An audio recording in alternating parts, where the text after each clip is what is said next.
We will go to the question number 1.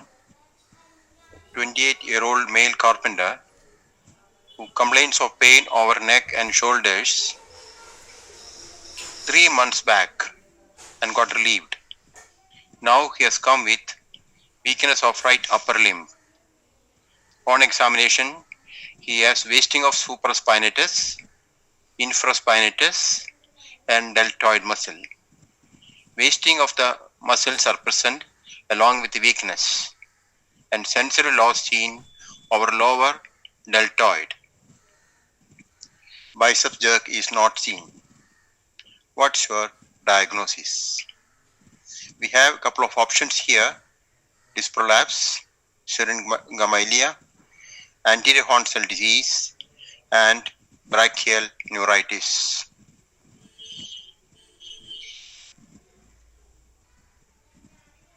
Disc prolapse commonly presents as pain in the neck with classical root pains, and C5, C6 is a very common site. Looking at the wasting pattern of this patient, it is the supraspinatus muscle, infraspinatus muscle and deltoid. The inner supply of deltoid being C5 and supraspinatus infraspinatus C6. That means there is lower motor neuron lesion of C5-6. And there is sensory loss over the lower end of the deltoid muscle area supplied by C5 again. So, what are the possibilities you may have in this patient? Can this be a case of disc prolapse? Disc prolapse patients usually do have a classical temporal profile. You have pain, and then you have got, along with that you have got weakness, and along with that you may have sensory loss. This particular patient had pain 3 months back relieved and now is coming with weakness. Can this be syringomyelia? This is not the characteristic feature of syringomyelia. Classically it affects the C8-T1 and they come with wasting of the small muscles of the hand, and they got classically burns because of loss of pain sensation. Anterior horn cell disease usually do not come with sensory complaints. So sensory pattern is not favorable to that. So we come to the conclusion, possibly it can be neuralgic amyotrophy. It is a peculiar type of disease, the etiology of which is not known, but sometimes it follows viral fever or it can even follow vaccination. Close differential diagnosis of this condition is disc prolapse, but temporal profile of disc prolapse is different.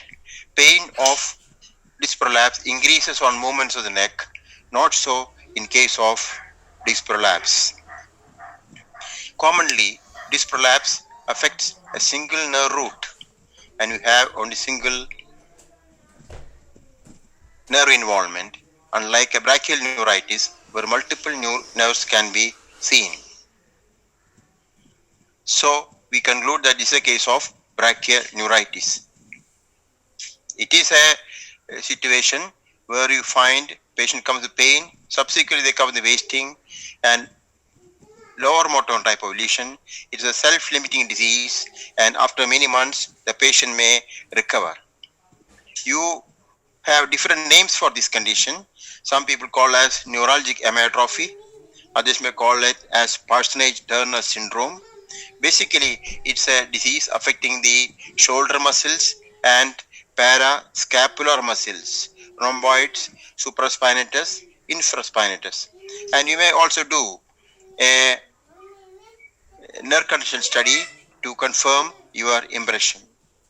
The temporal profile of the disease is very characteristic, and classically you have the involvement of C5, that is abduction of the shoulder by the deltoid. You have flexion of the elbow by C6. You have extension of the elbow by C7, and you may have involvement of rhomboid muscle. So different muscle groups are affected in brachial neuritis. This particular case tells us to how to analyze. When you have wasting, always think about lower motor neuron lesion. Whenever there is sensory loss, think away from anterior horn cell disease and look at the temporal profile of the disease. Classically, the disc prolapse has got root pains and increased on movements of the neck, the restriction of neck movements. We have a 35-year-old gentleman who woke up from sleep with the weakness of the right hand of one day. Hand muscle grip is normal, but there is dulling of sensation between thumb and index finger. So what is your diagnosis here? You are given 4 nerves options: median nerve, ulnar nerve, radial nerve, and medial cutaneous nerve forearm. So he has got weakness and he has got some sensory loss, minimum sensory loss. So what it can be the lesion? Medial nerve palsy definitely can produce difficulty to grip. You can have problems with that. Ulnar nerve, same, you can have problem with the grip.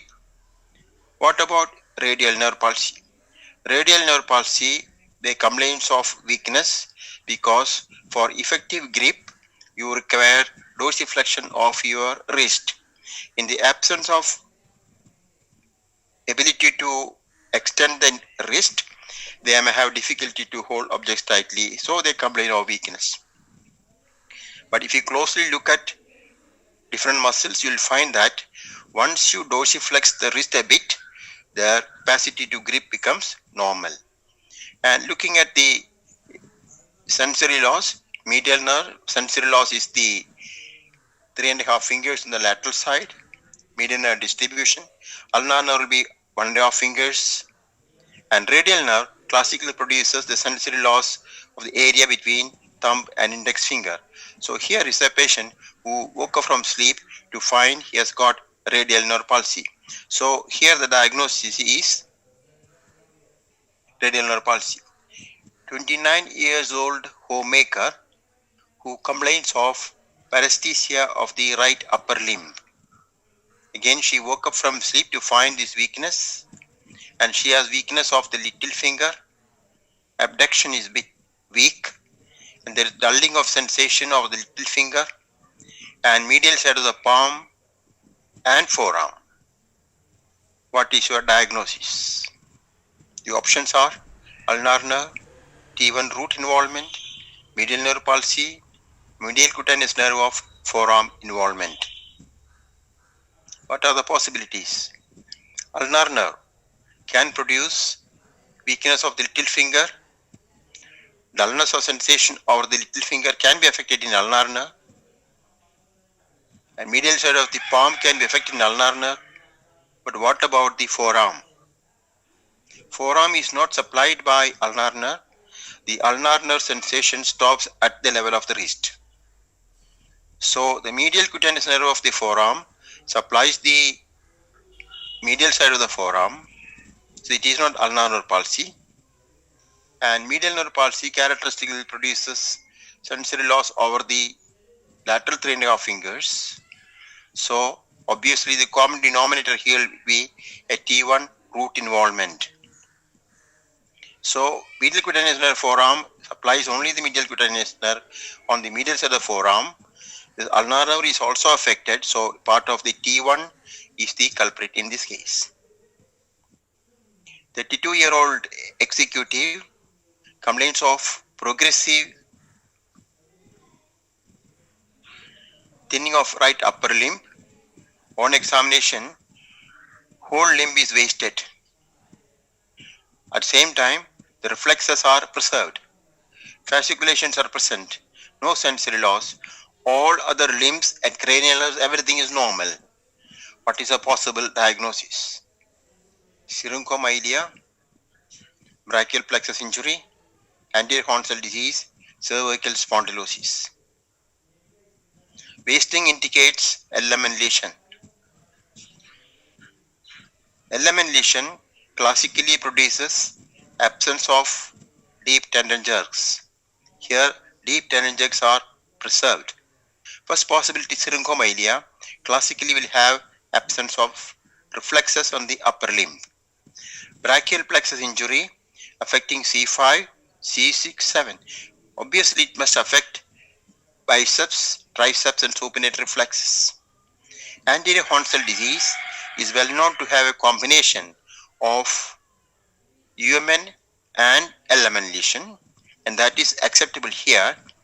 And cervical spondylosis classically produces pain as the important complaint, and according to the roots affected, you will be having loss of deep tendon jerks, and according to the roots affected, you will have different sensory loss of different parts.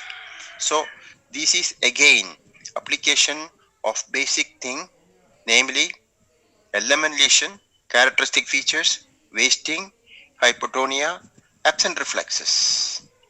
What about fasciculations? Fasciculations are commonly seen whenever there is irritation or degeneration of lower motor neuron. It can be anywhere in the lower motor neuron, but classically in the anterior horns. Commonly, this is not seen in acute LMN lesions. Classically, it is seen in chronic lesions. Fasciculations indicate that it is an active disease going on. Classical anterior horn cell disease affects all four limbs together, but there are different variants. Here is a young person who comes with what is called monomelic type of anterior horn cell disease. Anterior horn cell disease, previously called as motor neuron disease. So that is the diagnosis coming here. Please note, it's a combination of UMN and LMN, absence of sensory loss, preserved reflexes that points to the diagnosis. Classically, they don't have pain or features of root compression. Question number 5. The 22-year-old male soldier who complains of numbness of the right side abdomen. Which is the dermatome involved? T4 to T8, T5 to 9, T7 to 12, and T10 to 12. So obviously the answer is T7 to T12. This question looks at the dermatomal pattern in the body. Please remember, there is no dermatome supplying C1. Classically, the axilla is T3, nipple is T4, C4 versus T6, umbilicus T10, and groin is L1. Groin, lower abdomen is T12, and upper thigh is L1. Medial side of the knee is L3. So, and we sit on S23, we walk on S1. So, it is very simple to remember the dermatome, and it can be easily answered. Question number 6.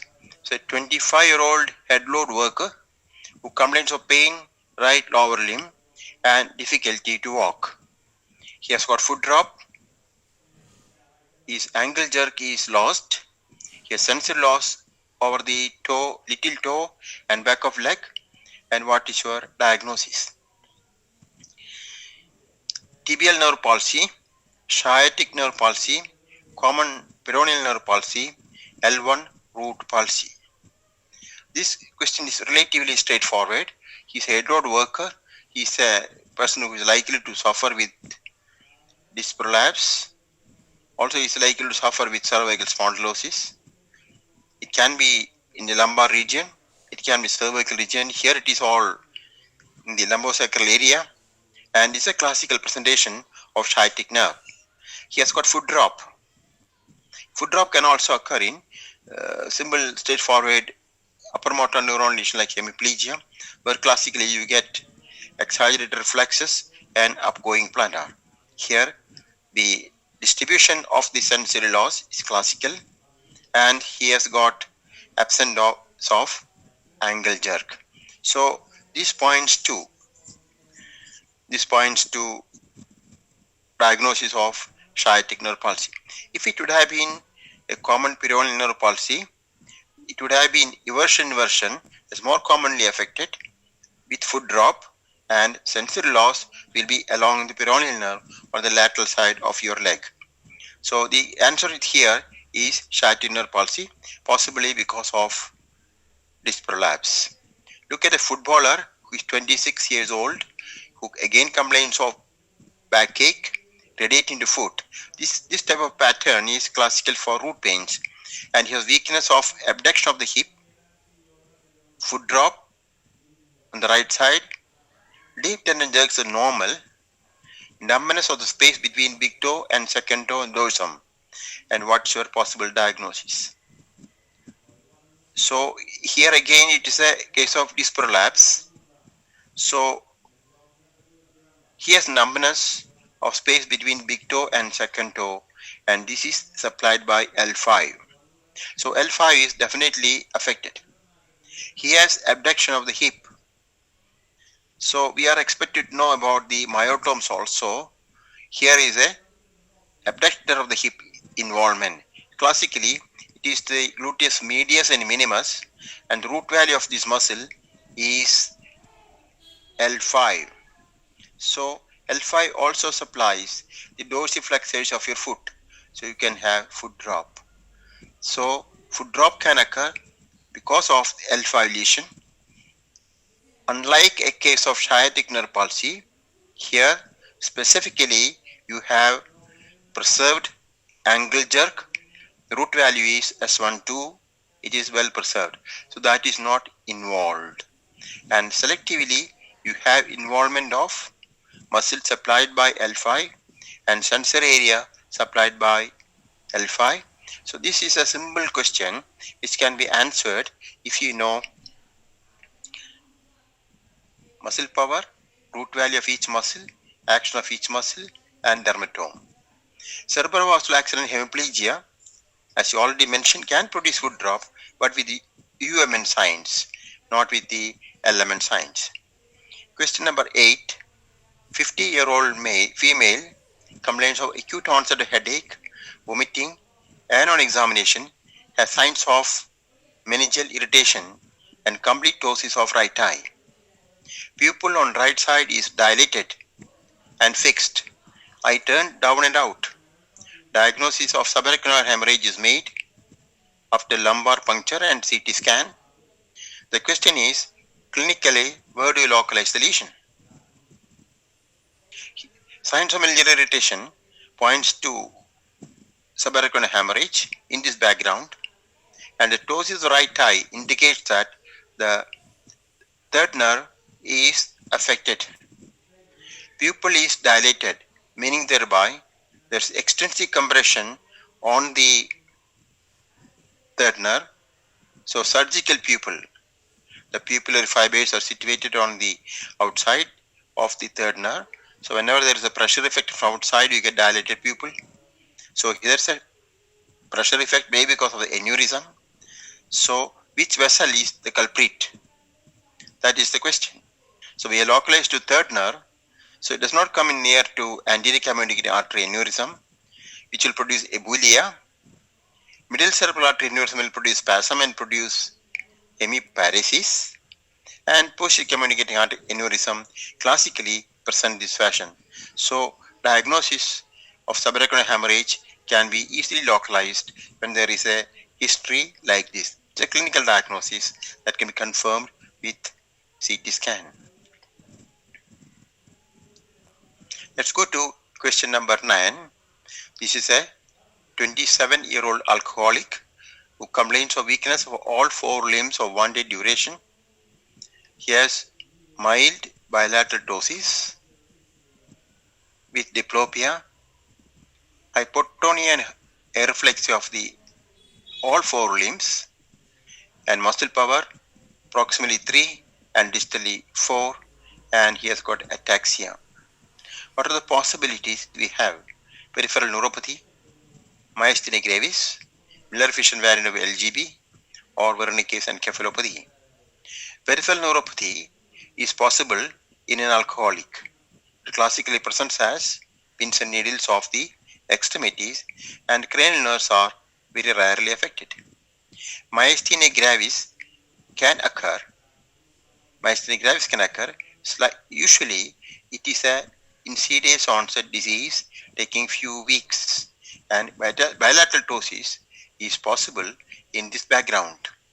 Reflexes are commonly preserved, and ataxia is not commonly seen with myasthenia gravis.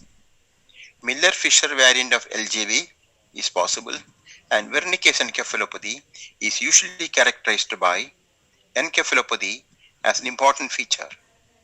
Encephalopathy is an important feature, and they can have some amount of ataxia. They can have ophthalmoplegia also. That comes as a close differential diagnosis here. Here, what we find is this person has got predominantly proximal weakness and distally weakness is less, and he has got areflexia and ataxia. So the possibility is Miller-Fisher variant of Guillain-Barré syndrome. Guillain-Barré syndrome is a type of neuropathy where weakness is predominantly proximal. Commonly neuropathies have got predominant distal weakness. Question number 10. The 50 years old photographer who complains of sudden onset of pain in neck, head and vomiting, and he has got right-sided partial ptosis with meiosis. No other deficit or major irritation, and what are the possibilities? Cervical spondylosis, CVA middle cerebral artery territory, temporal arteritis or dissection of the carotid. Whenever there is sudden onset of pain in the neck, headache, head and vomiting, we have to think something vascular. And he has a partial ptosis. Partial ptosis means it doesn't cover the pupil with meiosis. Unlike third nerve palsy, where you have mydriasis, here we have meiosis with partial ptosis that points to involvement of sympathetic. So, no other deficit or mental irritation. So what are the possibilities? In this background, sudden onset of headache, sudden onset of pain in the neck, and sudden onset of ptosis indicates that the possible disease here is something vascular, and this cannot be cervical spondylosis. Although there is pain in the neck, this is not the pattern of cervical spondylosis. CVA middle cerebral territory doesn't come with ptosis as a presentation commonly. There is no weakness of the limbs. Temporal arteritis is an insidious onset disease where characteristically there is headache and tenderness of the scalp, and this is not the classical presentation, and this comes as a presentation of dissection of the carotid. These people, commonly it occur in people who are looking up and do the job like painters or those who are building industries. It can come with dissection, can occur because of trauma. Even some famous cricketer has died of dissection of the carotid following hit by ball. So that's possible. But this classical history must immediately give you the diagnosis, and you go for imaging and you will be able to make a diagnosis and treat the patient. Let us look at the question number 11.